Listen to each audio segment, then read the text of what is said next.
अन्न नागरी पुरवठा विभागाच्या राज्य दक्षता पथकाचे प्रमुख श्री माननीय चंद्रकांतजी डांगे साहेब यांना मिळालेल्या प्राप्त खबरीनुसार खामगाव अकोला हायवेवर हॉटेल सुदर्शन शेजारी हा गॅस टँकरमधून चोरी होत असताना राज्य दक्षता पथकाच्या सर्व टीमने आमच्या पकडलेल्या आहे आणि याच्यामध्ये साधारणतः जो आहे मुद्देमाल तो 86 लाखाचा आसपासचा आहे आणि साधारणतः इथे एक आरोपी आम्ही पोलिसांच्या ताब्यात दिलेला आहे आणि पुढच्या प्रोसेससाठी खामगाव पोलीस आणि खामगाव जिल्हा बुलढाणा जिल्हा पुरवठा अधिकारी यांच्यासोबत आमच्या टीमची संयुक्त कारवाई सुरू आहे. काय करणार होते हे सगळे गॅस दुसऱ्याकडून?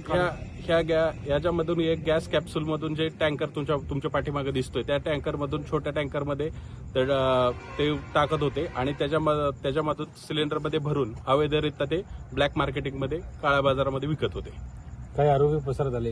हा, इथं साधारणतः काही आरोपी पसार झालेले आहेत. त्यांची माहिती आम्ही पोलिसांना देत आहे. काय काय मुद्देमाल ताब्यात घेतलाय आपण? साधारणतः याच्यामध्ये टँकर, काही सिलेंडर्स, 11 सिलेंडर आणि एक इथं शेजारी जो डेड टँकर आहे तो, ह्या सर्व इथं असणारा मुद्देमाल आम्ही ताब्यात घेतलेला आहे. मी रुपेश बिजवार, जिल्हा पुरवठा अधिकारी बुलढाणा. इथे अन्न नागरी पुरवठा विभागाच्या राज्य दक्षता पथकाने रेड केली आहे. तर त्यांना टँकरमधून डेड टँकरमध्ये गॅस अवैधरित्या ट्रान्सफर करताना आणि तो गॅस सिलेंडरमध्ये भरताना आढळून आले आहे.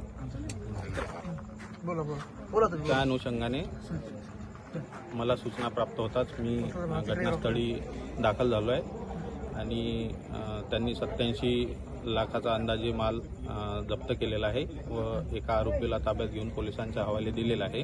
पुढील कारवाई ग्रामीण पोलीस आणि जिल्हा पुरवठा अधिकारी कार्यालय करीत आहे.